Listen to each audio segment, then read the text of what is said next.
오늘은 422쪽 이제 불도품을 보는데, 오늘은 이제 열애의 종자에 대한, 그래서 이 유마경에서 이제 우리가 이제 그 열애장 사상, 대승 중기에 오게 되면 열애장이라고 하는 불성, 이런 이제 개념들이 나오게 되는데,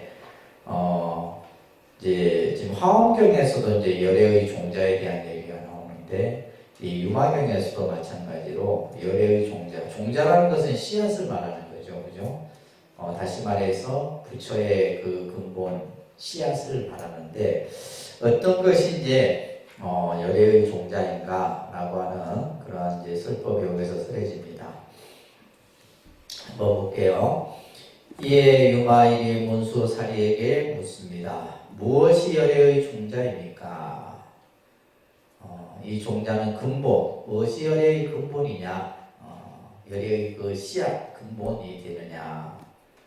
그러자 문수가 말합니다. 신체가 있음이 종자가 되며 무명과 생존에 대한 집착이 종자가 되며 탐욕과 진해와 어리석음이 종자가 되며 네 가지 전도가 종자가 되며 다섯 가지 번뇌가 종자가 되며 유기의 종자가 되며 일곱 가지 마음이 종자가 되며 여덟 가지 삿된 법이 종자가 되며 아홉 가지 괴로운 것이 종자가 되며 열 가지 선하지 아니한 길이 종자가 됩니다. 지금 다 뭘 말했냐면 좋은 것에 대한 이제 설명이 아니라 안 좋은 것들에 대한 얘기만 쭉 한 거예요. 그러면서 62종의 사견이라는 것은 잘못된 생각이죠, 그죠? 62가지의 잘못된 생각과 일체 번뇌가 다 부처의 종자가 됩니다. 지금 이렇게 얘기하고 있어요. 그러니까 우리가 이제 열애의 종자라는 것은 뭔가 열애가 되는 어떤 그 기본이 되는 뭔가 이렇게 좋은 것을 생각했는데, 지금 이제 문수보살은 바로 뭐요? 번뇌가 곧 열애의 종자다, 이런 얘기를 하고 있는 거예요. 번뇌가 곧 열애의 종자다. 다시 말해서 우리가 생각하는 정반대의 그러한 이제 답을 문수가 얘기를 하는 겁니다. 그래서 일체 번뇌가 다 열애의 종자가 되는 것이다. 그러면서 유마와서가 다시 묻죠. 왜 그렇습니까? 왜 일체 번뇌가 열애의 종자입니까? 라고 묻죠. 문수사리가 다시 말합니다. 만약 무의를 보아서 바른 지혜에 들어간 사람, 무의를 보아서 바른 지혜에 들어간 사람은 뭐예요? 깨달음의 경계에 들어간 사람입니다. 깨달음의 경계에 들어간 사람. 이 사람은 다시는 안욕따라 삼약 삼보리심을 바라지 아니합니다. 이미 깨달음의 경계에 들어갔기 때문에 그 이상, 더 이상 없다 이 말이에요. 그렇기 때문에 따로 안욕따라 삼약 삼보리의 마음을 일으키지 않는다. 이것은 비유하자면 마치 뭐와 같느냐? 저 높은 언덕과 육지에는 연꽃이 나지 아니하고 낮고 습한 진흙에 연꽃이 나는 것 같다. 다시 말해서 우리가 이제 연꽃이, 그죠? 높은 산에서 연꽃이 피는 게 아니라, 그죠? 아주 땅보다도 낮고 그러면서도 습하고 그러면서도 조금 뭔가 물이 탁하고 이런 곳에서 연꽃이 피잖아요, 그죠? 마찬가지로 뭐요? 번뇌라고 하는 것이, 그러니까 열애의 그 근본이 어디에서 나오느냐? 번뇌로부터 생긴다, 이런 얘기예요. 우리가 이 말하는 그냥 청정하고 깨끗하고 이러는 곳에서 만들어지는 것이 아니라, 그러기 때문에 뭐예요? 우리 중생의 이 마음 안에, 다시 말해서 이 번뇌 덩어리 안에, 그 안에 뭐가 있다는 거예요? 열애의 근본 종자가 있다는 얘기예요. 이 얘기를 지금 하는 겁니다. 그렇기 때문에 이처럼 무위법을 보고 바른 지혜에 들어간 사람은 마침내 다시는 불법 중에 태어나지 않고 번뇌의 진흙 속에 중생이 있으므로 그곳에서 불법을 일으킬 뿐입니다. 번뇌 속에, 번뇌의 진흙 속에 그 안에 있으면서 그곳에서 부처님 법을 일으킨다, 이런 말이에요. 다시 말해서 이런 얘기예요. 보살은 저 어디 천당이나 극락에 머무는 것이 아니라 항상 중생과 함께 한다는 거예요. 오탁악세 속에 보살이 있는 것이지, 보살이 뭐 저 깨달음의 저 도솔천에는 가 있고, 그죠? 어떤 천상 세계에 머무는 것이 아니라 늘 중생 세계 속에 바로 보살이 머물고 있듯이 부처님의 그 종자 또한 번뇌 안에 있다. 이런 얘기를 하고 있는 겁니다. 아주 엄청난 지금 설법이에요. 또한 마치 종자를 호공에다 심으면 마침내 나지 아니하지만 똥과 흙이 있는 땅에서는 능히 무성하게 되는 것 같아요. 그렇죠? 씨앗을 호공에다 심은들 뭐 씨앗이 자라겠어요? 그러나 우리가 이제 거름이나 이런 흙 속에 심었을 때 그 종자가 자라는 것 같다 이 말이에요. 그러니까 우리 번뇌 안에서 열애의 근본 종자가 자라게 된다 이런 얘기예요. 이처럼 무의의 바른지에 들어간 사람은 불법을 일으키지 아니하지만 무의의 바른지에 들어간 사람, 다시 말해서 완전한 깨달음에 들어간 사람은 다시 불법을, 그죠? 부처님 법을 일으키지 아니에요. 악연을 수미산처럼 높이 일으킨 사람은 오히려 능히 안옥따라 삼약 삼보리심을 발해서 불법을, 그러니까 번뇌가 있는 사람만이, 번뇌나 상을 가진 사람만이 발심을 할 수 있는 그러한 계기가 된다 이런 얘기예요. 그래서 우리가 중생이 바로 뭐가 되는 거예요? 부처가 될 수 있다는 얘기예요. 중생이 바로 부처가 될 수 있다. 그러므로 마땅히 바랍니다. 일체 번뇌가 열애의 종자가 되는 줄 알아야 합니다. 그죠? 열애의 종자가 그 근본이 뭐냐? 일체 번뇌다. 일체 번뇌 안에 열애의 종자가 있다. 이게 이제 핵심 부분이에요. 이것은 비유하자면 마치 큰 바다에 들어가지 아니하면 능히 무가 보주를 얻을 수 없는 것과 같이 번뇌의 큰 바다에 들어가지 아니하면 일체의 지혜의 보물을 얻을 수 없다. 다시 말해서 번뇌 속에 뭐가 있다는 거예요? 깨달음이 있다는 거예요. 그러니까 우리는 이 생각에 번뇌가 없어야지만 깨달음이 있다 생각하잖아. 아니에요. 번뇌가 있기 때문에 그 번뇌 안에 뭐가 있다는 거예요? 깨달음이 있는 거예요. 우리가 이제 중생이기 때문에 번뇌에 쌓여있는 중생이기 때문에 뭘 낼 수 있는 거예요? 안옥따라 삼당 삼보리의 마음을 내는 거예요.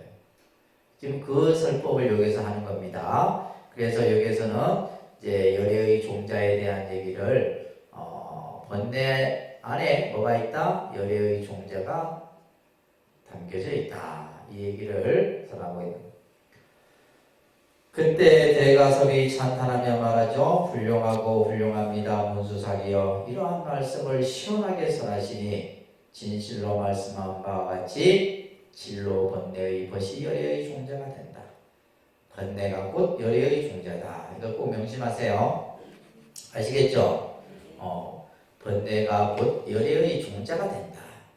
그러니까 열애라는 말이 아니에요. 열애가 될 수 있는 뭐요? 그 근본, 씨앗이 있다 말이에요. 그 씨앗이 어디에 있다? 번뇌 안에 있다 이런 얘기예요. 이걸 그냥 단순히 열애라 생각하면 안 돼요. 열애의 종자다. 이것을 구분하셔야 돼요. 우리는 지금 더는 안옥따라 삼약 삼보리심을 바랄 수가 없습니다.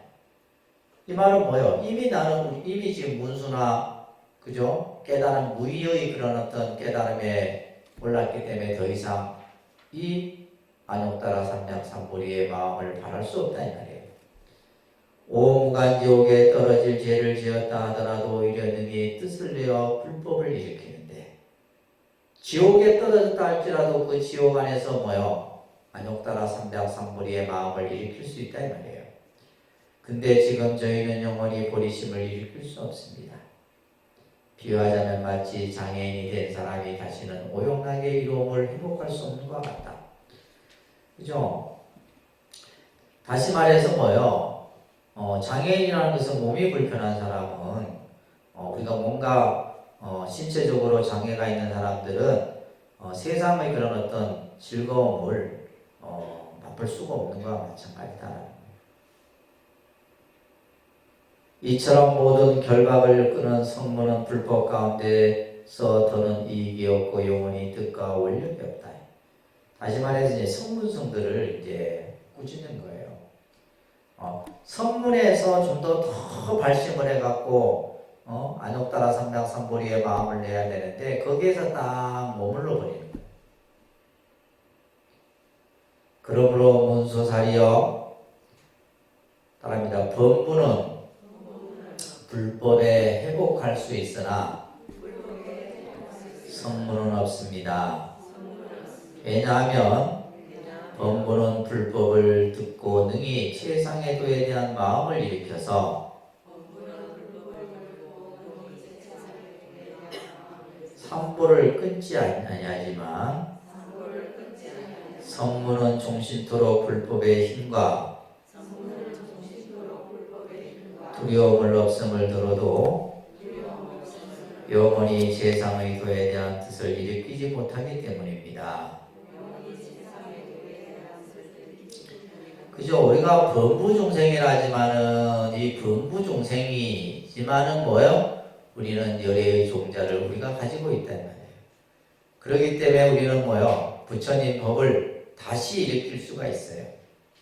그러나 성문들은 이미 그 마음을 잃어버렸어. 성문들은 그 마음을 이미 잃었다. 그렇기 때문에 우리는 뭐요? 성문이나 영각의 단계가 아니라 우리는 뭘로 가야 된다? 보살의 경계로 들어가야 된다. 보살의 경계에 들어가야지만 되는 것이지. 그래야지만 뭐예요? 부처님 법에 대한 그 마음을 잃지 아니한다 이런 말이에요. 자, 그래서 우리가 이제 부처님 법을 공부하더라도 잘못된 생각을 가지게 되면 그 잘못된 길에서 바로 빠져나오기가 어렵다라는 얘기예요. 그래서 소승적 사고를 가진 사람들은 그게 마치 그냥 내가 그 깨달은 그 경지가 그냥 최상의 경지인 줄로만 생각하는 거예요.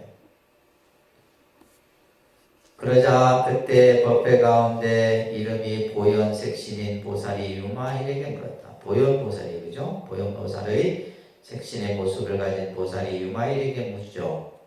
거사여 부모와 처자와 친족과 권속과 벼슬아치와 백성과 도반들은 다 누구누구며 노비와 동국과 곡기와 말과 수레는 모두 다 어디에 있습니까? 예를 들면 이제 우리가 앞에서 봤듯이 유마의 방에 뭐예요? 모든 유마의 집에는 아무것도 없이 다 비웠잖아. 그죠? 뭐 하인부터 시작해서 집안에 있는 가재도구부터 시작해갖고 모든 것들을 다 그냥. 근데 그런 것들이 다 어디에 있느냐 이렇게 묻자 유마일이 개송으로 답하죠. 지혜는 보살의 어머니요 방편은 아버지입니다. 이제 이 개송은 이제 앞에 했던 것들을 다시 한번 이제 요약해서 정리해서 함축된 뜻으로서 지금 설명하고 있는 거예요. 지혜는 보살의 어머니고 방편은 아버지다. 이거 유명한 개송이에요. 지혜는 보살의 어머니요 방편은 아버지다. 일체 모든 부처님은 다 이로부터 말미암아 출생한다. 그러니까 이제 일체 모든 부처님이 뭐로부터 출현했다는 거예요. 지혜와 방편으로. 뭐와 뭐로? 지혜와 방편으로 이 세상에 출현하신 거예요. 그래서 부처님은 반야의 지혜와 그죠? 중생을 두루 제도하는 그 방편의 힘으로 이 세상에 가신 것이다. 법히 선열은 아내가 되고 자비심은 딸이 됩니다. 선한 마음과 성실함은 아들이며 마침내 공적함은 나의 집입니다. 그래서 예를 들면 이제 아내가 누구고 딸이 누구고 아들이 누구며 집이 뭐냐라고 하는 이런 질문에 이제 바로 이 법히 선열이라는 말이에요. 법피선열이라는 말은 뭐냐면 그 법을 듣고 느끼는 기쁨이에요. 여러분들이 이제 부처님 공부를 하다 보면 이 법피선열, 또 이제 기도를 하다가도 이제 법피선열을 느끼게 되는 거예요. 그래서 그 부처님의 법을 통해서 내 마음에 한없이 기쁜 마음이 일어나는 거예요. 또한 자비심은 딸이 되고, 또한 선한 마음은 아들이며, 이런 것들이 이제 전부 뭐예요? 유마거사가 가지고 있는 그러한 재산들이다 이 말이에요. 법비 선열과 자비심과 선한 마음과 그죠? 공적함. 다시 말해서 공을 얘기하는 거예요. 온갖 진로 번뇌인 제자들이 마음 가는 대로 따라온다. 모든 제자들이 다 내 마음대로 가는 대로 따라온다. 37조도 품은 선지식이 되니 이로 말미암아 정각을 이룹니다. 37조도 품은 앞에서 나왔듯이 우리가 수행을 닦아가는데 필요한 37가지의 그러한 가르침을 얘기하는 겁니다. 모든 바람일은 친구가 되고, 그죠? 모든 바람일은 친구가 되고, 사서법은 기녀가 되어 노래로 법문을 부니 이것이 음악으로 삼습니다. 총지의 동산과, 총지는 뭐예요? 다란이, 진원을 말합니다. 그 다란이로서 동산과, 다란이로 이루어진 동산과 무로의 법의 숲속에서 깨달은 마음의 아름다운 꽃과 해탈과 지혜와 가일이 열립니다. 다 이제 비유로서 지금 설명하는 거예요. 그죠?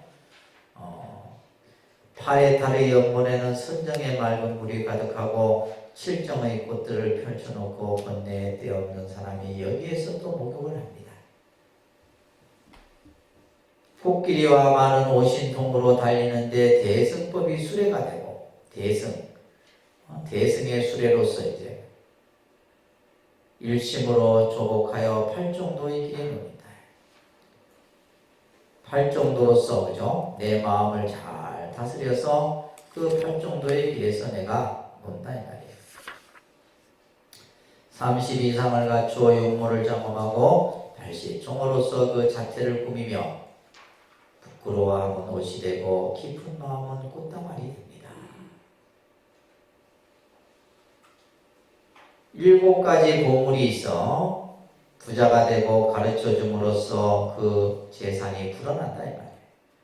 말과 같이 수행하여 해양으로 큰 이익을 얻습니다.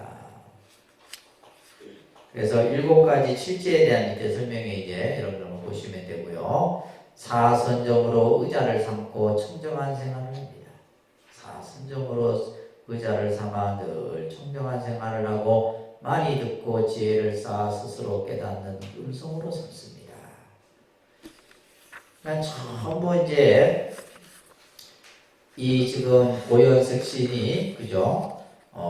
이 유마거사에게 당신이 가지고 있었던 이런 것들이 다 그죠? 집안에 있는 아내나 가재도구나 짐승들이나 이런 것들이 다 뭐냐라고 하는 거에 대해서 지금 유마거사가 전부 지금 일어났던 그 부처님의 법을 통해서 설명하고 있는 거예요. 감노의 법으로 밥을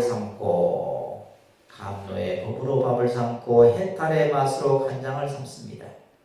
청정한 마음으로 목욕하고 계품을 잘 지켜 향수로 삼습니다. 번뇌의 도적을 소탕해버리니 용맹하고 씩씩함이 고사를 넘어설 리어 없어라. 4가지 막건들을 항목받아 승리의 깃발을 도량을 세웁니다. 비록 일어나고 사라짐이 없음을 알지만 다른 사람들에게는 진지 태어남을 보여 모든 국토에 다 태어나는 것이 태양을 곳곳에서 보는 것과 같다. 그죠? 보살은 본래 생멸이었지만 단지 뭐야? 중생을 제도교화하기 위해서 우리들 앞에 몸을 놔두는 것 뿐이다. 그거는 마치 태양의 모든 사람들이 그 태양을 보는 것과 같은 이치다. 시방에 계시는 무량 억만 열애에게 공양을 올려도 부처님과 자신을 분별하는 생각이 없습니다. 비록 모든 세계와 중생이 공함을 알지만 항상 점토행을 닦아 무엇 생명을 교하고 온갖 곳의 중생에게 형상과 소리와 유의와 두려움 없는 힘을 가진 보살이 일시의 능이 또한 다 나타납니다. 온갖 마군들의 일을 깨달아 알지만 그들의 행을 따름을 보여서 훌륭한 방편과 지혜로서 마음대로 다 능히 나타납니다. 이와 같이 이제 이 지금 유마거사는 모든 자신들의 그러한 자기가 그런 어떤 행동이나 말이나 모든 것들을 이렇게 지금 이제 교화 방편으로서 설명을 하고 있는 거예요. 혹은 늙고 병들고 죽음을 보여 많고 많은 중생을 성취하게 하되 하나와 같음을 깨달아라 통달하여 걸립니다. 그죠? 중생들에게 전부 다 모든 것들을 보살들은 다 성취토록 한다 이 말이에요. 그러지만 뭐요? 그런 것 또한 전부 그것 또한 하나와 같은 줄 알아서 일체에 걸림이 없다. 혹은 겁이 닿을 때 불이 일어나 천지가 다 타버리더라도 모든 사람들은 항상 하다고 생각하는 것을 또한 지혜로 비춰서 무상함을 알게 하고, 그러니까 보살은 우리들로 하여금 뭐요? 무상의 이치를 깨닫도록 한다는 거예요. 무수억 중생이 함께 와서 보살을 청하면 일시에 그들의 집에 이르러 그들을 교하여 불도를 향하게 하고, 경서와 주술과 교모한 온갖 제주들을 이러한 일들을 다 나타내어 모든 중생들을 다 유익하게 한다. 요익제 군생이라 해서 모든 중생들을 다 유익케 하는 것, 이익되게 하는 것, 이게 바로 보살이 행하는 일이다. 중생을 항상 이익되게 하는 것, 이게 보살의 삶이에요. 세간이 온갖 도법에 모두 그 가운데 출가하여 그로 말미암아 사람들의 미혹을 풀어주고 삿된 견해에 떨어지지 않도록 하고, 그래서 늘 보살은 중생들이 나쁜 길에 떨어지지 않고 늘 바른 정도의 길로 갈 수 있도록 이끌어주는 거죠.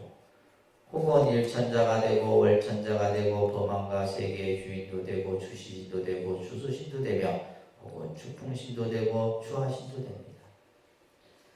그래서 보살들은 그죠? 중생을 향한 그 자비심으로 다양한 모습으로 다양한 형태로 그 몸을 중생들 앞에 나타내 보인다는 거예요. 어떤 해에 전염병이 들면 온갖 약초가 되기도 하고 약초의 역할을 또 하기도 한다. 또 그것을 복용하는 사람은 낫고 병도 낫고 모든 도끼도 또한 녹인다. 그래서 보살은 뭐예요? 중생의 마음의 병뿐만이 아니라 육신의 병도 다 또 치유를 해주는 거예요. 어떤 해에는 기근이 오면 몸을 나타내어 음식을 또한 만들어 먼저 줄이고 목마름을 구제하고 다음엔 법으로서 사람을 가리신다. 그래서 중생을 제도함에 있어서 뭐예요? 중생을 제도함에 있어서 배고픈 사람에게는 그래서 이제 그런 축원이 있어요. 가난하고 궁핍한 사람에게는 양식이 되어주고, 그죠? 병든 자에게는 어진 의사가 되어주고, 이것이 이제 우리가 보살이 행하는 행위라.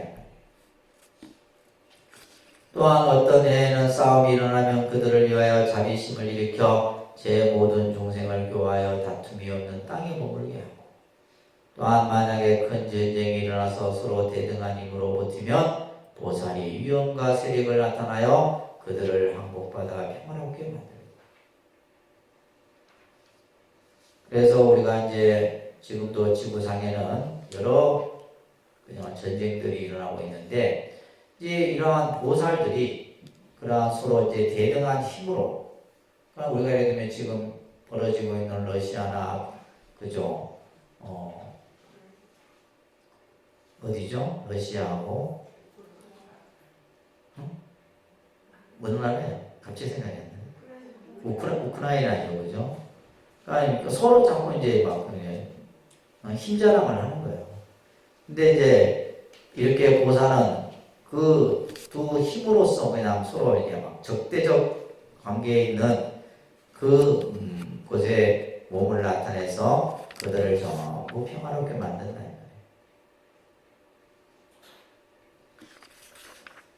일체 국토 중에 온갖 지옥이 있으면 곧바로 그곳에 가서 임서 그들을 고통해서 오죠. 이거 이제 천수경에도 그러잖아요. 아약, 항지옥, 지옥, 자, 소멸, 그죠? 내가 지옥에 간다 싶죠. 보살은 그 지옥 세계에 가서 고통받는 지옥 중생들을 제도한다. 또한 일체 국토 중에 축생들이 서로 잡아먹으면 다 그들을 나타내서 그들을 위하여 이익되게 하고, 축생들이 서로 그죠? 양육강식의 세계에서 서로 잡아먹히잖아요. 잡아먹히기도 하고 잡아먹기도 하고, 그럴 때 이제 보살은 그들에게 나타나서 그들을 다 이익되게 하도록 한다. 오욕을 받는 것도 보이고 다시 참선하는 것도 보여. 그죠? 오욕을 받는다는 것은 즐거움을 받는 모습도 보이기도 하고, 또는 마음을 수행하는 모습도 보여서 아군의 마음을 어지럽게 만들어 그들이 기회를 잡지 못하게 한다. 아군들이 잠시도 이제 기회를 엿보지 못하게 한다 이 말이에요. 불 속에 핀 연꽃이 가히 희유하듯이 욕심 중에 있으면서 참선을 함이 또한 희유함이 그와 같다. 그죠? 불꽃에서 어떻게 연꽃이 피어요? 그렇듯이 우리가 욕심이 가득한 사람이 어떻게 참선 수행을 할 수 있느냐?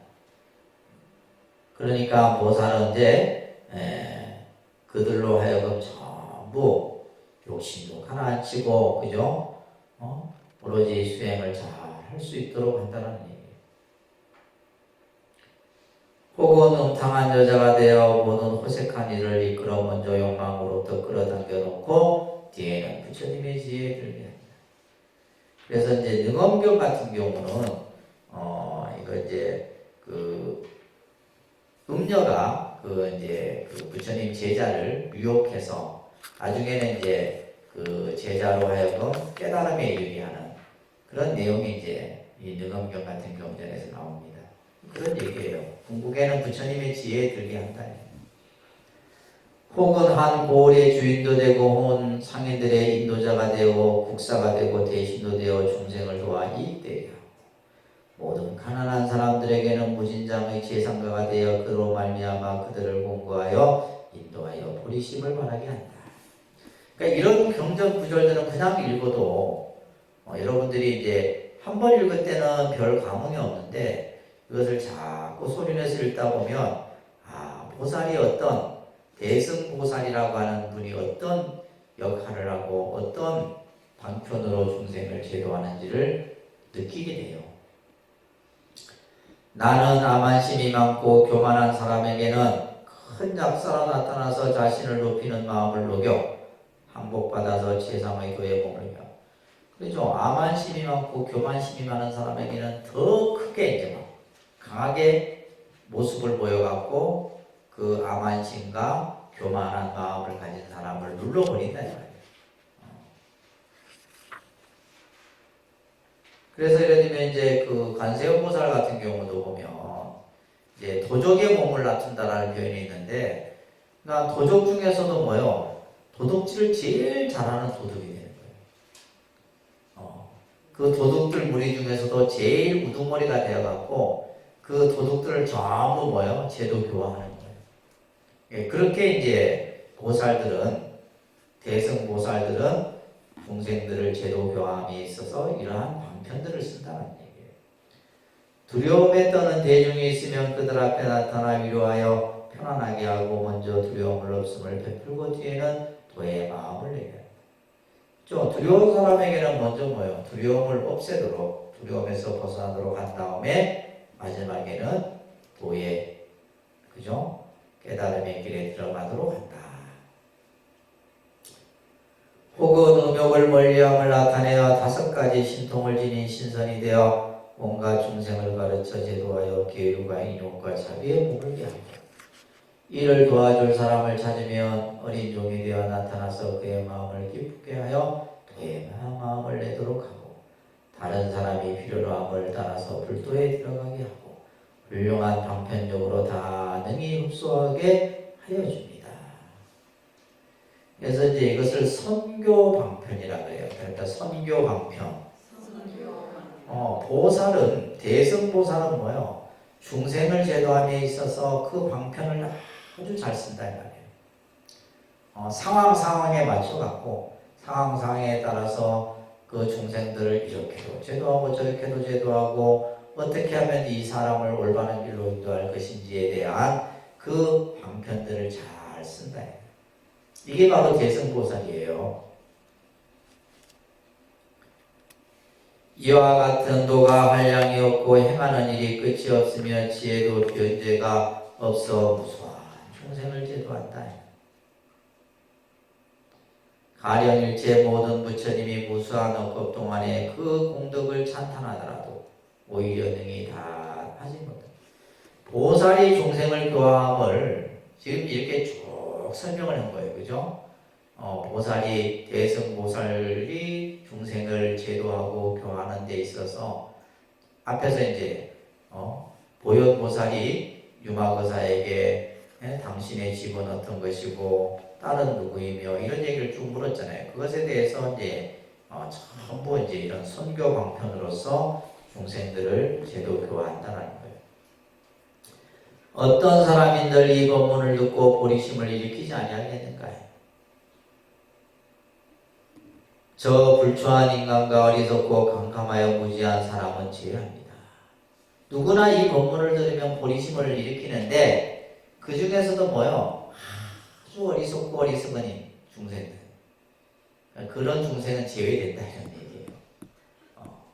얘기예요. 누구나가 이 법문을 들으면 보살의 이러한 중생을 제도 교화하는 방편의 힘이 이렇게 크고 한량이 없다는 것을 느끼는 거죠.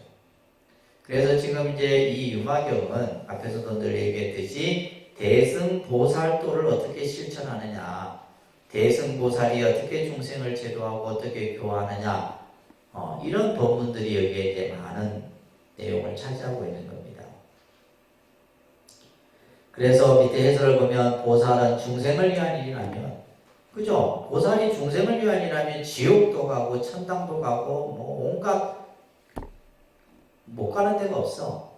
또 그 몸을 놔두지 않는 데가 없다 이 말이에요. 그 도가 한량이 없고 행하는 바가 끝이 없고 그 지혜가 또한 가히 없다 이 말이에요. 이것은 전부 뭘 하게 한 거다? 중생을 제도하게 합니다. 뭐 하게 함이라고요?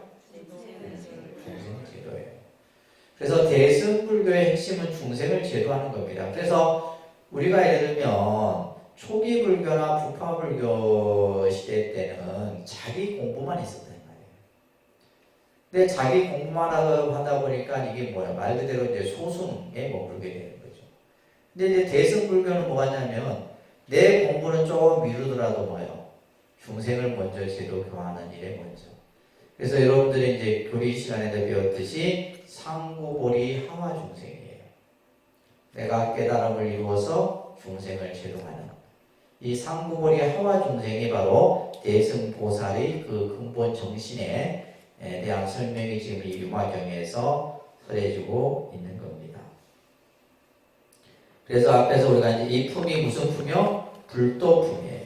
불도품은 뭘 얘기하고 있다? 보살도의 길을 설하고 있는 내용이다. 이렇게 정리를 하시면 됩니다. 아셨죠? 그리고 이제 이 유마경의 가장 클라이막스예요. 이 불이법문이에요. 불이법문. 그래서 이제 유마경의 이제 어떻게 보면 가장 핵심 사상이 바로 불이 사상입니다.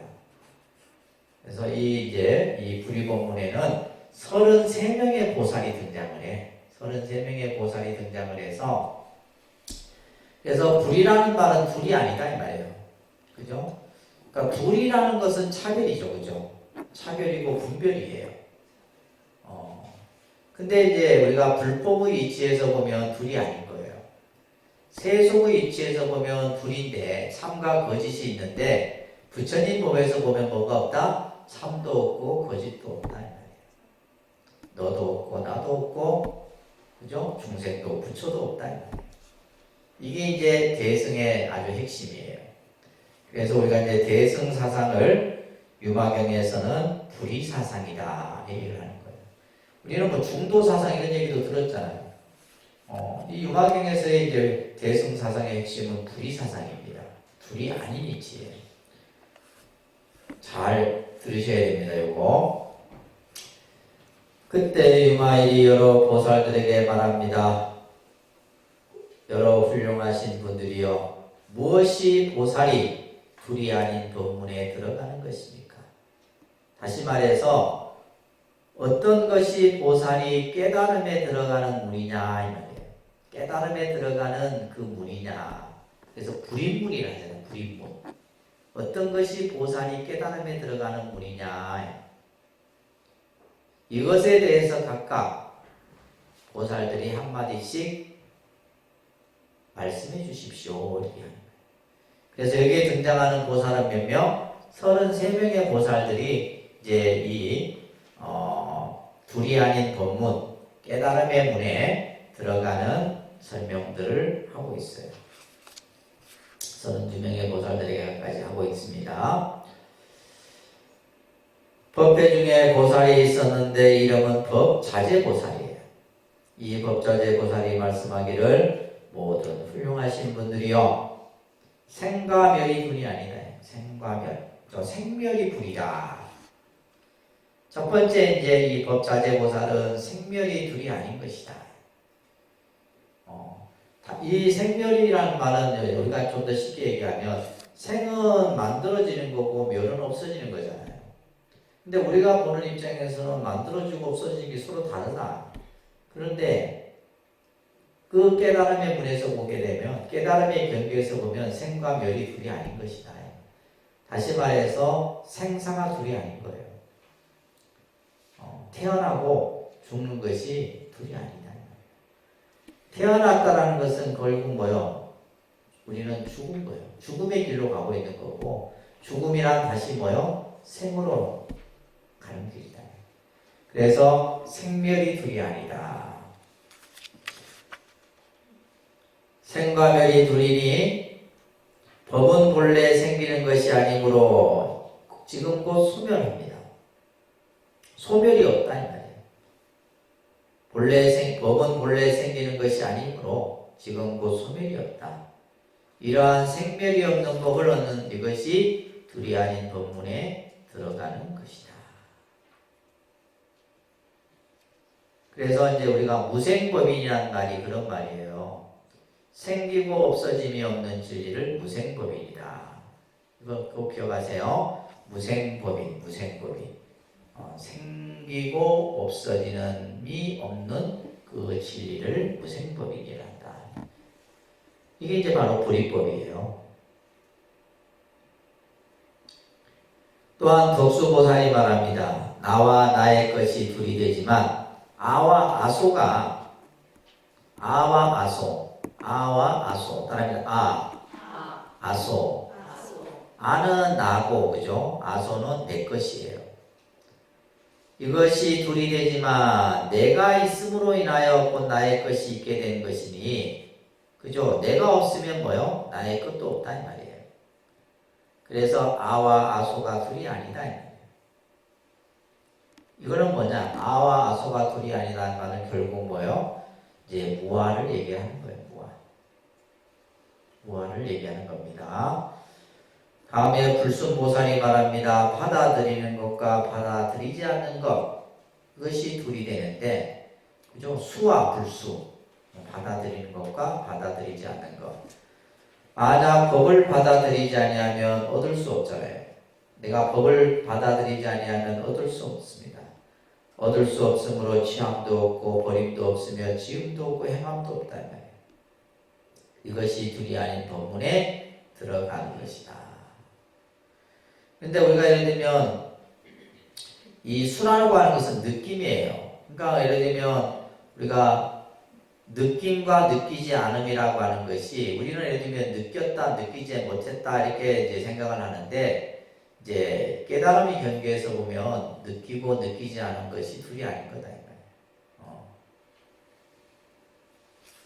그래서 여기서는 바로 이제 둘이 아닌 이치를 설명하고 있는 거예요.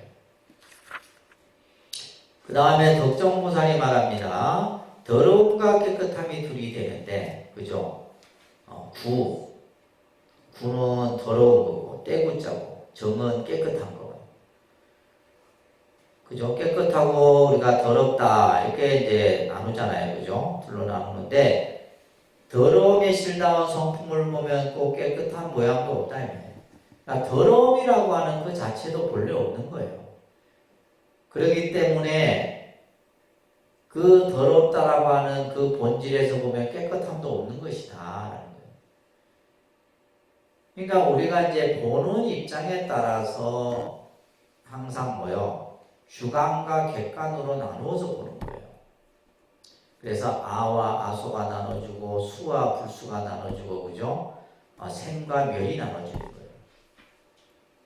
이것을 떠난 자리가 바로 뭐다? 깨달음의 자리다. 이것을 그러니까 결국 뭐냐면 그래서 이제 사실은 우리가 이제 선에서도 선의 그 깨달음의 경계가 뭐냐면 분별을 떠난 자리거든. 분별과 차별을 떠난 자리다. 이게 바로 뭐예요? 불의의 자리, 불의법의 자리다. 깨끗하다고 생각하는 것과 더럽다고 생각하는 건 누가 생각하는 거예요? 내가 생각하는 거지. 우리가 예를 들면 이것이 더럽다 하지만 이게 더러움이라는 자체는 뭐예요? 내가 그냥 생각하는 것이지 이 자체가 더럽다라고 얘기하지 않는 거예요. 예를 들면 우리가 봤을 때 똥통에 있는 구더기가 더러운 거지. 구더기가 야, 니 더럽다고 생각하냐 물어보세요. 구더기가 더럽다 생각하겠어요? 아이고 내가 더 깨끗한데 니보다 이럴 걸. 그러니까 이 더럽다 깨끗함도 둘이 아니라는 겁니다. 그래서 정멸의 모습을 따르게 되니 이것이 둘이 아닌 본문에 들어가는 것이다. 그래서 여기서 말하는 것처럼 우리가 깨끗하다, 더럽다, 좋다, 나쁘다, 선이다, 악이다. 이건 전부 뭐예요? 상대적인, 그죠? 대립관계에서 우리가 보는 거. 근데 이게 이제 우리 중생이 가지고 있는 큰 병인 거죠. 자기 주관적인 생각에서 깨끗하고 더럽고 선이고 악이고 뭐 그냥 옳다 그러다 아니면 전부. 이것을 없애는 것이 이제 우리가 수행인 거예요. 이것을 없애는 것이.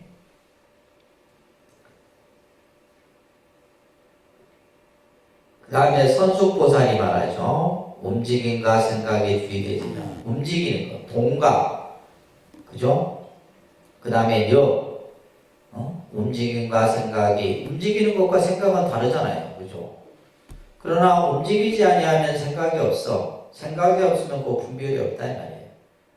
그렇기 때문에 이 이치를 통달한 사람이 이것이 둘이 아닌 본문에 들어가는 것이다. 움직이는 것과 생각이 우리는 둘이라고 생각하지만 이건 둘이 아니다.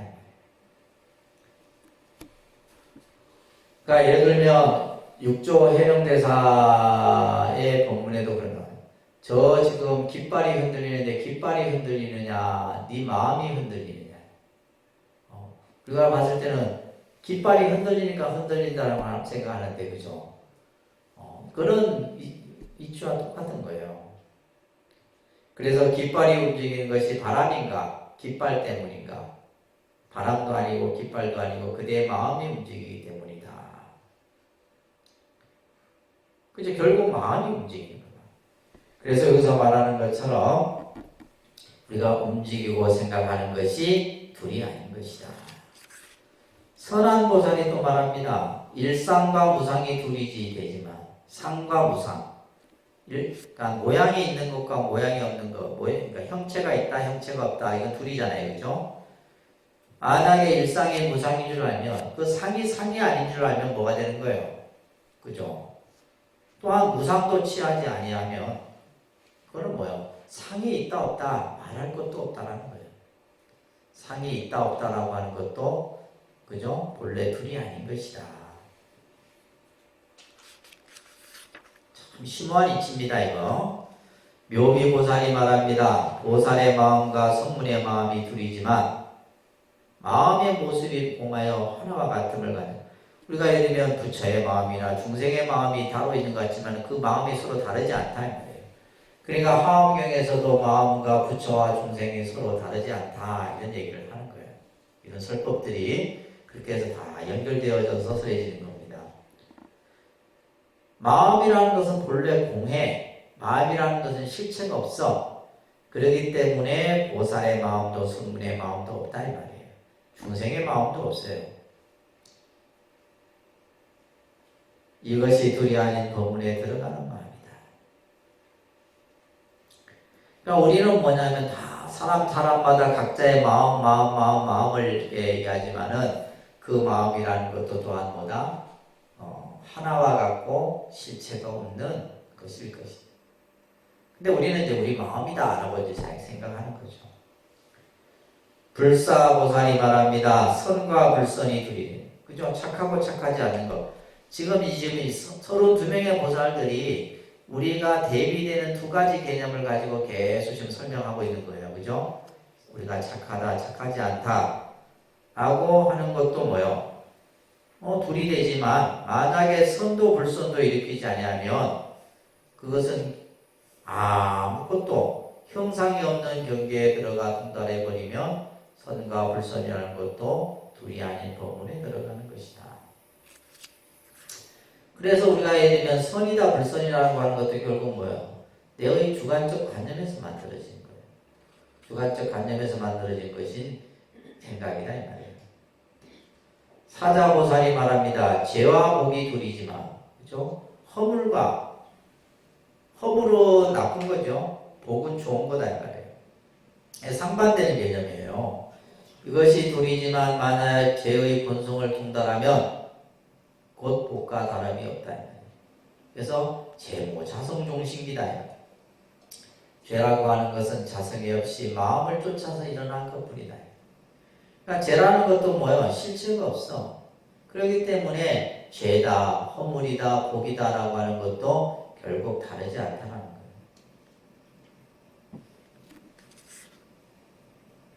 근데 우리는 이제 뭐가 죄고 뭐가 복이고 이렇게 그냥 따지고 그냥 분석하고 분별하고 이렇게 살아가잖아요. 이것 또한 둘이 아니다라는 거예요. 또한 유루와 무루, 이것도 상반되는 거죠. 그죠? 유루는 세는 거고 무루는 세지 않는 거예요. 만약에 모든 법이 평등함을 얻으면 유루와 무루의 생각을 일으키지 아니하고, 그죠? 모든 일체가 다 평등하면 유루다 무루다라고 하는 것도 필요 없는 거예요. 형상에 집착하지 아니하면 또한 형상 없음에도 머물지 아니한다. 있음에도 집착하지 않고 없음에도 집착하지 아니한다. 그러하게 되면 이제 그래서 우리가 유루법, 무루법, 유루복, 무루복 다 관계되는 얘기예요.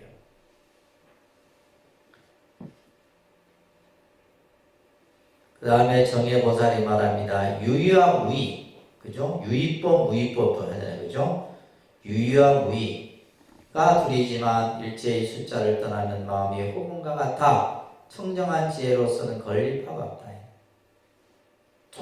토인 상태에서는 유의다, 무의다라고 하는 것도 본래 둘이 아닌 것이다. 나라연 보살이 말합니다. 세간과 출세간이 둘이 아니다. 세간. 우리 중생 세계를 세간이라고 저 깨달음의 세계를 출세간이라고 해요. 세간과 출세간도 둘이 아닌 것이다. 세간과 본성이 공한 것이 곧 출세간이에요. 그 가운데 들어가지도 아니하고 나가지도 아니하고 넘치지도 아니하고 흩어지지도 아니하고 이것이 둘이 아닌 법문에 들어가는 것이다.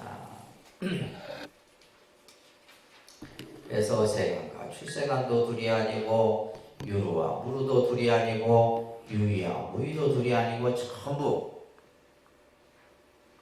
둘이 아닌 이치를 보살들이 설명합니다. 선의 보살이 말합니다. 생사와 열반이 둘이지만, 그죠? 생사는 괴로운 거고 열반은 영원한 거잖아요. 영원한 행복인데 이것이 둘이지만 만약에 생사의 본성을 우리가 보고 나면 생사가 없어져. 속박도 없고 해탈도 없어 생기지도 아니하고 수멸하지도 아니한다. 그렇기 때문에 생사와 열반도 둘이 아닌 것이다. 생멸이 둘이다. 앞에서도 보면 그죠? 그래서 이처럼 이해되는 것이 둘이 아닌 법문에 들어가는 것이다. 그래서 생사, 이게 법성계에 이런 구조 있어요. 생사열반 상공화 이런 거 있어요. 그러니까 생사와 열반이 항상 뭐요? 허공의 빛꽃과 같은 거예요. 실체가 없는 것이다. 그래서 이제 이런데 법문들이 다 이렇게 설해지는 겁니다. 현견보살이 말하죠. 다함과 다하지 아니함이 둘이지만 만약 구경에 다하거나 만약 다하지 아니하면 모두가 다함이 없는 모양이다. 다함이 없는 모양이고 등 비어 공하면 공한 것이며 공하면 다하지 아니함 다함과 다하지 아니함 또한 모양이 없다. 그래서 이것이 둘이 아닌 본문에 들어가는 것이다. 다하고 다하지 아니함도 둘이 아니다라는 거예요. 그 다음에 보수보살이 또 말합니다. 아와 무아가 둘이지만, 그죠? 아와 무아라고 하는 것이 또한 서로 상반되지만, 아도 오히려 얻지 못하는데 아가 아닌 것을 어찌 얻을 수 있겠느냐? 아의 실다운 성품을 보는 사람은 두 가지를 일으키지 아니한다. 아와 또 무아라는 것 또한 둘이 아닌 것이다. 전천보살이 말합니다. 명과 무명이 둘이지만 밝고 어두운 것, 그죠? 명과 무명이 둘이지만 무명의 실다운 성품이 곧 명이며 명 또한 취할 수 없어서 일제의 숫자를 떠났으나 그 가운데 평등하여 둘이 없는 것이 둘이 아닌 동네. 명과 무명도 둘이 아니다. 희견보살이 또 말합니다. 색과 색이 공한 것이 둘이지만 색과 색이 공하다. 색이 꼭 공이며 색이 소멸한 뒤에 공이 아니므로 색의 본성이 저절로 공하다. 그러니까 우리가 이제 반야신경에 색불이공, 공불이색, 색즉시공, 공즉시색 이 얘기를 하는 거예요. 그래서 이처럼 수상행식과 수상행식의 공함이 둘이 되지만 식이 또한 공이고 식이 소멸하여 공함이 아니다. 식의 본성이 저절로 공하여 그 가운데 통달한 사람은 둘이 아닌 본문에 들어가는 것이다. 색과 색의 공함도 둘이 아니다 라는 얘기예요. 영상보살이 말합니다. 지수와 풍 네 가지의 다름과 공의 다름이 둘이 되지만 사대가 다르고 공이 다름이 또한 다르지만 네 가지 본성이 곧 공의 본성이다. 그러니까 지수와 풍 사대가 그 자체가 공의 본래 성품이다라는 거예요. 앞과 같이 뒤도 공함도 중간도 또한 공하다. 만약 능히 이처럼 모든 종류의 본성을 아는 사람이 둘이 아닌 본문에 들어가는 것이다. 그래서 모든 것은 다 공의 성품에 벌써 보면 그죠? 물질적인 것이 있는 것과 없는 것이 서로 둘이 아닌 것이다 라는 거예요. 요의보살이 말합니다. 눈과 사물이 둘이지만 그러니까 눈과 그 눈이 보여지는 대상, 사물이 서로 다르잖아요. 안양의 눈의 본성을 알면 사물에 대해 탐나지 아니하고 성내지도 아니하고 어리석지도 아니한다. 눈이 가지고 있는 그 근본 성품을 알게 되면 우리가 물질에 대해서 집착하지 아니한다. 이것을 정멸이라 한다. 이처럼 귀와 소리와 코와 향기와 혀와 맛과 목과 몸과 촉감과 뜻과 법이 둘이지만 만약에 뜻의 본성을 알면 법에 대해서 탐내지도 아니하고 성내지도 아니하고 어리석지도 아니한다. 그러니까 둘이 아닌 경계에 들어가게 되면 일체 뭐가 없다는 거예요. 차별이 없다는 거예요. 집착하고 그냥 우리가 애착하고 내 거라고 주장하고 이럴 어떤 경계 자체가 없어져 버린다는 겁니다. 그래서 그때 밑에 보시게 되면 이것은 이제 육근 육경의 관계로서 설명을 하고 있는데 그래서 우리가 근과 경은 서로 이제 상대, 그죠? 눈과 눈의 대상인 물질과 이게 서로 다르다라고 생각하는데 이것 또한 둘이 아닌 것이다라는 얘기예요. 무진이보살이 말합니다. 보시와 일체지에 회하는 것이 둘이지만 우리가 물질로 베푸는 그러니까 나눔과 또 일체지로서 행하는 것이 서로 다르지만 도시의 본성이 곧 일체지에 행하는 본성이다. 그러니까 서로 다르지 않다는 거예요. 보시하는 그 마음이나 일체지에 회항하는 마음이나 서로 다른 게 아니다라는 거. 이처럼 지계인욕 정진선정 지혜와 일체지에 회항하는 것이 둘이지만 지혜의 본성이 곧 일체지에 회항하는 본성이다. 이것이 둘이 아닌 이치다. 자, 이렇게 지금 불의에 대해서, 둘이 아닌 이치에 대해서 이렇게 그냥 한 품으로 설명하는 것은 이 유마경이 유일합니다. 그래서 우리가 이 품을 이제 뭐예요? 불의 법문 품이에요. 불의 법문에 들어간다. 둘이 아닌 경계. 그러니까 이 둘이 아닌 경계가 결국 뭐예요? 해탈 경계잖아요. 해탈 경계. 그래서 우리가 보현보살이 이제 화엄경에서 마지막에 이제 이 선제동자가 보현보살의 법문을 듣고 이 부사의 해탈 경계 보현행원품이라고 그러잖아요. 그래서 이제 선제동자가 마지막에 이제 그 보현보살로부터 해탈 경계에 들어가는데 그 경계가 바로 뭐예요? 불의법문이에요. 이렇게 이제 수많은 보살들이 등장해서 이렇게 선하는 것은 유마경이 유일합니다. 심의 보살이 말하죠. 공과 무상과 무작이 둘이지만 공이 곧 무상이고 무상이 곧 무작이다. 이것을 이제 삼무성이라고도 하는데 이 세 가지가 서로 다른 게 아니다 이 말이에요. 공과 무상과 무작이 곧 심의식이 없습니다. 하나의 해탈문이 곧 세 가지 해탈문이다. 접근보살이 말합니다. 부처님과 법과 대중이 둘이지만, 그죠? 우리가 불법성 서로 다르지만 부처님이 곧 법이고 법이 곧 대중이다 이 말이에요. 무슨 말인지 아세요? 삼보가 하나다 이런 얘기예요. 아시겠죠? 그래서 우리가 이제 나중에 나오는 건 모르겠지만은 법신, 보신이 결국 뭐요? 하신이 결국 하나예요. 그래서 삼신일체, 삼보일체 이런 개념들이 나오는 겁니다. 아시겠죠?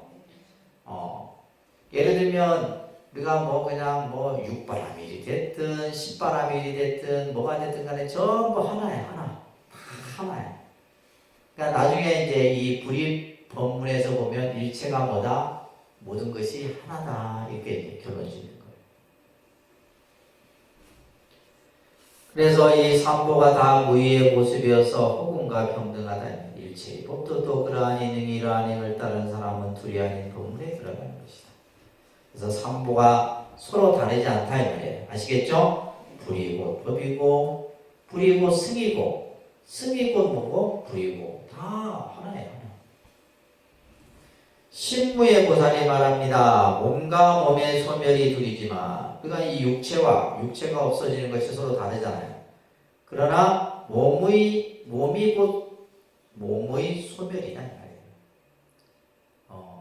이 몸 자체가 이 육신 자체가 곧 뭐다? 육신의 소멸이다라는 거예요.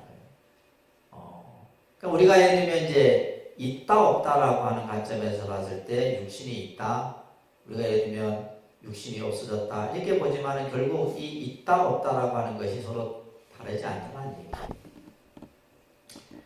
왜냐하면 몸의 실상을 보는 사람은 몸의 실상을 본다는 말은 뭐예요? 몸의 참모습 이 육신의 참모습을 보는 사람은 몸을 보는 것과 몸의 소별을 보는 것을 일으키지 않는다. 다시 말해서 있고 없음으로 분별해서 보지 않는다 이런 얘기예요. 몸과 몸의 소멸이 둘도 없고 분별도 없다. 그 가운데에서 놀라지도 아니하고 두려워하지도 않는 사람은 둘이 아닌 법이다. 그렇기 때문에 이제 이러한 생각을 가진 사람은 뭐예요? 내가 이 육신이 늙어감을 슬퍼할 일도 없고 그죠? 젊음을 또한 뭐예요? 좋아할 일도 없는 거예요. 이 몸과 몸의 소멸이 서로 둘이 아닌 것이다. 삼성보살이 말합니다. 몸과 입과 뜻의 업이 둘이지만 신구의 삼업이 서로 각각 다르지만 뭐예요? 이 삼업이 모두 지음이 없는 모습이다. 지음이 없는 모습이다. 그래서 몸에 지음이 없는 모습이 곧 입의 지음이 없는 모습이며 입의 지음이 없는 모습이 곧 뜻의 지음이 없는 모습이다. 이 삼업의 지음이 없는 모습이 곧 일제법의 지음이 없는 모습입니다. 이처럼 지음이 없는 지혜를 따르는 사람은 둘이 아닌 동맥에 들어간다. 그래서 우리가 신구의 삼업이 서로 우리는 이제 신이 다르고 구업이 다르고 의업이 다르다 하지만은 결국 이 세 가지는 뭐요? 서로 다르지 않다 이렇게 얘기해요. 복전보살이 말합니다. 복의 행과 죄의 행, 복행과 죄행이 또 움직이지 않는 행위 이것이 서로 다르지만 둘이지만 세 가지 행의 실당한 본성은 공한 것이다. 그래서 우리가 복을 닦는다, 죄를 짓는다, 아무것도 하지 않는다 이게 서로 다른 것 같지만은 그죠? 서로 다르지 않다 이 말이에요. 공하다면 전부 공이기 때문에 그래요. 일체가 공하다면 복의 행위 없으며 죄의 행도 없으며 움직이지 않는 행도 없다. 그래서 우리가 이제 공의 입장에서 보면 뭐 우리가 무엇을 한다, 무엇을 잘못했다 이런 것도 뭐요? 아무것도 없다는 얘기예요. 화엄보살이 말합니다. 나로부터 두 가지를 일으키는 것이 둘이지만 나의 실상을 보는 사람은 두 가지 법을 일으키지 아니한다. 나의 참모습을 보는 사람은 이것을 둘로 보지 않는다라는 거예요. 그죠? 우리는 두 가지의 생각을 일으킵니다. 지금까지 두 가지에 대해서 여러 지금 예를 들었잖아요. 그죠? 두 가지로서 보는 거예요. 예를 들면 좋다, 싫다, 맞다, 틀리다, 옳다, 그르다, 선이다, 악이다. 이렇게 이제 일으키지만 나의 실상, 참모습을 보는 사람은 이 두 가지 법을 일으키지 않는다. 만약 두 가지 법에 머물지 아니하면 곧 알미 없어집니다. 아는 바가 없는 이것이 바로 둘이 아닌 법문에 들어간다. 다시 말해서 뭐야? 아르말이 쓸데없는 생각을 일으키지 않는다 이 말이에요. 덕장보살이 말하죠. 얻을 것이 있는 모습이 둘이지만 얻을 것이 있는 모습, 그죠? 유소득. 근데 이제 우리가 무엇을 얻었다, 얻지 못했다 이렇게 생각해요. 얻었다, 얻지 못했다. 그러니까 우리가 이제 유소득, 무소득 이렇게 이제 구분할 수가 있는데 얻을 것이 있는 모습이 둘이지만 얻을 것이 없으면 무소득이면 이 말이에요. 곧 취하고 버릴 것이 없다. 무소득이면 취하고 버릴 게 없잖아요. 얻은 바가 없는데 내가 예를 들면 깨달았다, 보았다, 얻었다, 느꼈다 할 것이 뭐가 있겠어요? 취하고 버릴 것이 없는 이것이 바로 뭐예요? 그죠? 둘이 아닌 본문에 들어간다. 취사라는 취하고 버리는 거예요. 근데 우리는 취하고 버리는 것이 있잖아요. 그죠? 좋은 것은 취하려고 하고 나쁜 것은 버리려고 합니다. 이 둘을 다 떠나버려야 돼요. 떠나버려야지만 바로 둘이 아닌 본문에 들어갈 수 있다는 얘기예요. 그래서 상대적 차별을 떠나야 됩니다. 아시겠죠? 상대적인 차별의 생각을 떠나야지만 우리가 깨달음의 세계에 들어갈 수가 있는 거예요. 월상보살이 말합니다. 어둠과 밝음이 둘이지만, 그죠? 어둠도 없고 밝음도 없으며 곧 둘이 없다.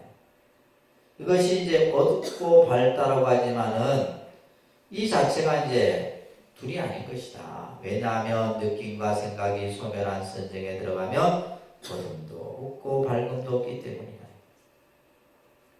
아주 깊은 선정에 들어가면 어둡고 밝음이 없어요. 지금 우리는 그냥 보는 눈에 의해서 밝다, 이 불을 끄면 어둡다 생각하는데 우리가 이제 선정산매에 들어가게 되면 그 어둠과 밝음이라는 자체가 없다는 거예요. 일체법의 모양도 또한 다시 이와 같아서 그 가운데 평등하게 들어간 사람은 둘이 아닌 본문에 들어가는 것이다. 보인소보살이 말합니다. 열반을 좋아하고 세간을 싫어하는 것이 둘이지만 그렇죠? 우리가 보통은 열반을 좋아하죠. 또 이 세간의 그러한 세속적이고 번거로운 삶을 싫어한다 이 말이에요. 그러나 만약 열반을 좋아하지 아니하고 세간을 싫어하지 아니하면 이 둘을 다 떠나버리면 둘이 없는 거예요. 다시 말해서 뭐예요? 좋아한다, 싫어한다 이 경계를 떠나버리면 둘이 아닌 것이 되는 거죠. 둘이 아닌 이치가 된다. 그래서 왜냐하면 속박이 있으면 해탈도 있지만은 속박은 구속이에요, 그죠? 속박이 있기 때문에 해탈도 있지만 만약에 속박이 없으면 해탈을 구할 것이 뭐가 있겠느냐. 그러니까 예를 들면 우리가 사실은 그런 말이 있어요. 선에서는 누가 너를 묶었느냐, 누가 너를 묶었느냐. 묶은 사람 누가 있어요? 아무도 없어요. 누가 묶어요? 자기 자신이 묶은 거예요. 자기 자신이 묶은 거예요. 아무도 누가 묶은 사람이. 근데 우리는 뭐요? 어떤 상대적으로 누군가가 나를 묶었다 생각한단 말이에요. 그러니까 여기서 속박이 없으면 그 누가 해탈을 구하겠느냐? 속박도 없고 해탈도 없으면 좋아하고 싫어함이 없다. 이것이 둘이 아닌 본문에 들어가는 것이다. 참 아주 여러분들 자꾸 읽어보세요. 경전은 자꾸 읽어봐야 됩니다. 소리내서. 주정왕 보살이 말합니다. 정도와 사도가 둘이지만 정도에 머문 사람은 사도와 정도를 분별하지 않아요. 그렇죠? 우리가 정도다 사도라는 것이 서로 상대적으로 나뉘어져 있는 것 같지만은 정도의 입장에서 보면 사도는 없는 거예요. 그래서 이 두 가지를 떠난 이것이 둘이 아닌 법문에 들어가는 것이다. 낙실보살이 말합니다. 진실과 진실이 아님이 둘이지만, 그죠?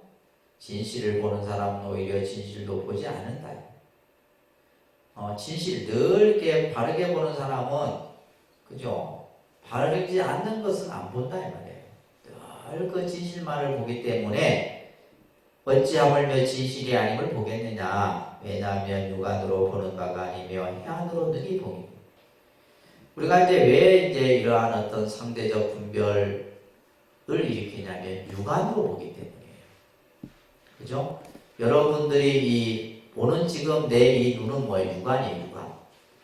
육안으로 보기 때문에 자기의 그러한 인식 경계상에서 이러한 상대적 분별을 일으킬 수밖에 없어요. 근데 우리가 이제 예를 들면 보살행을 닦고 지혜를 닦아가게 되면 뭐예요? 여기서 말하는 것처럼 해안이 생겨요. 지혜의 눈으로 보게 되면, 그죠? 무엇이 옳다, 그러다, 선이다, 불선이다, 진실이다, 진실하지 못하다, 이런 것을 보지 않는다. 그것이 둘이 아니다라는 거예요. 그렇기 때문에 이 해안은 봄도 없고 보지 않음도 없어. 보고 말 것도 없다. 무슨 말 이해되세요? 이처럼 모든 보살이 각각 설하여 마치고 나서 문수사리에게 물었다. 무엇이 보살의 둘이 아닌 법문에 들어가는 것입니까? 자, 이렇게 이제 여러 32명의 보살들한테 이제 둘이 아닌, 그죠? 불의 법문에 들어가는 그 이제 설명을 듣고 나서는 문수사리에게 다시 묻는 거죠.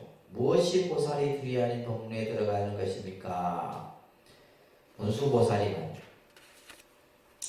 그러니까 저희 생각으로는 일체법에 언설이 없으며 보임도 없고 암도 없어서 모든 문답을 떠난 것이 둘이 아닌 법문에 들어가시는 것이 됩니다. 자, 일체법에 언설이 없다. 다시 말해서 우리는 전부 이제 이 언설로서 지금 설명을 한 거잖아요. 이렇다, 그렇지 않다, 맞다, 틀리다. 근데 일체법의 그 실상에서 보면 이름을 붙일 것이 없어. 말로써 설명할 것이 없다 이 말이에요. 그래서 여기서 말한 것처럼 문답을 떠난, 묻고 답을 떠난 것이 바로 둘이 아닌 본문에 들어가는 것입니다. 이에 문수사리가 유마일에게 다시 물어요. 우리는 각각 스스로 다 선하였습니다. 어지신 분은 마땅히 무엇이 보살이 둘이 아닌 본문에 들어가는 것이라고 말씀하시겠습니까? 참 문수보살이 대단한 거예요. 지금 이제 유마거사가 이 31명, 32명의 보살들한테 이 불의법문에 들어가는 것을 각각 자기 그 생각을 다 서량으로 해놓고는 마지막에 문수보살에게 다시 묻고 문수보살은 다시 유마거사에게 그죠? 거지신 분은 마땅히 무엇이 보살이 둘이 아닌 본문에 들어가는 것이라고 말씀하시겠습니까? 그때 유마일이 묵묵히 말이 없었다. 이게 핵심이에요. 아까 일체법은 뭐라 그랬어요? 언설이 없다 그랬잖아요. 여기서 일체법이라는 것은 지금까지 뭐 선이다, 불선이다, 유이다, 무이다 이게 전부 일체법이에요. 일체 모든 것은 언설, 다시 말해서 말로서, 언어로서 표현할 수 없는 것이에요. 그러니까 이 지금 문수보살의 질문에 유머가서는 뭐예요? 침묵을 한 거죠. 이게 답이에요. 이게 답입니다. 이게 이제 이런 것이 이제 선본문이에요, 선본문 사실은. 그래서 유마경은 실제 이제 선경에 가까운 경전이에요. 유마경이. 그래서 여기서 묵묵히 말이 없었다. 여기 이제 최고의 정점을 딱 짓는 문수의 답이에요. 그러니까 지금까지는 계속 보살들이 뭐예요? 말로서 설명했잖아. 말로서 설명했는데 마지막 유마거세의 답은 묵묵부답이었다.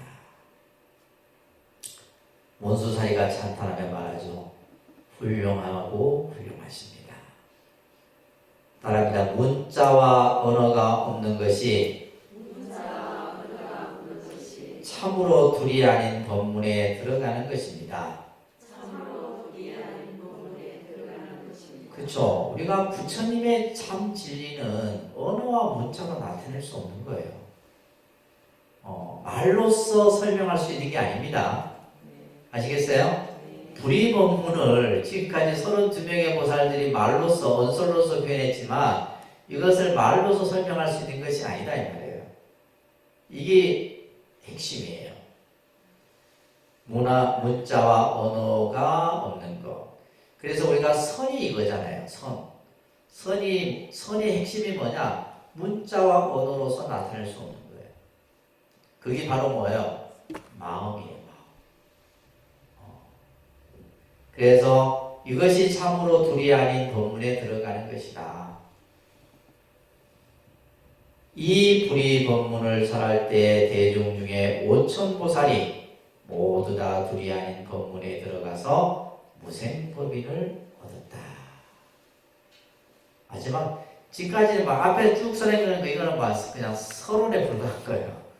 마지막에 문수의 침묵과 그죠? 유마거사의 침묵과 또 뭐요? 문수사리가 마지막 결론을 짓잖아요. 문자와 언어가 없는 것이 참으로 둘이 아닌 본문에 들어가는 것이다. 이게 불의법문품의 핵심입니다. 꼭 기억하세요. 그러니까 이제 불교는 부처님 법은요. 우리가 이제 문자와 언어를 불가피하게 쓰는 것은 이것은 그냥 방편이에요. 방편. 왜냐하면 이거 언어와 문자를 사용하지 않으면 여러분들이 알아들어야 못 알아들어. 못 알아듣잖아.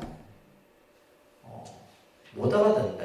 그러니까 부득이하게 언어와 문자로 쓰지만은 그 언어와 문자에 뭐 해서는 안 된다? 집착해서는 안 되는 거예요. 그러니까 쉽게 얘기해서 뭐예요? 말장난하지 마라 이 말이에요. 말장난하지 마라. 그러니까 우리가 선이라고 하는 것이 뭐예요? 말을 떠난 자리 그 뜻이 있는 것이지. 그렇기 때문에 오히려 뭐예요? 침묵이 더 나은 거예요. 그렇다고 이러면 여러분들 누가 불법이 뭡니까? 물으면 그냥 묵묵부답하면 안 돼. 그걸 몰라서 답 안 하는 거고. 무슨 말인지 알겠어요? 그래서 우리가 부처님 법은 오직 그러니까 이제 참 이게 다른 종교와 달라요. 막 다른 종교는 뭐야? 막 그냥 구구절절히 설명하고 그냥 막 그냥 말로서 다 하잖아요. 근데 불교는 뭐예요? 부처님 법은 이 원소를 떠나야 돼요. 원소를 떠난 자리에 이제 바로 이 참 법문의 세계가 열린다. 이거면 이제 유마경 공부 다 끝난 거예요, 사실. 여기까지만 하면. 아시겠어요? 그래서 유마경의 핵심은 이 불의법문입니다. 이 불의법문이고, 이제 앞에서의 여러 이제 다양한 설법들이 너무 많았어요. 그죠? 계속해서 여러분들이 좀 보시고, 좀 공부를 좀 많이 하십시오. 오늘은 여기까지 할게요.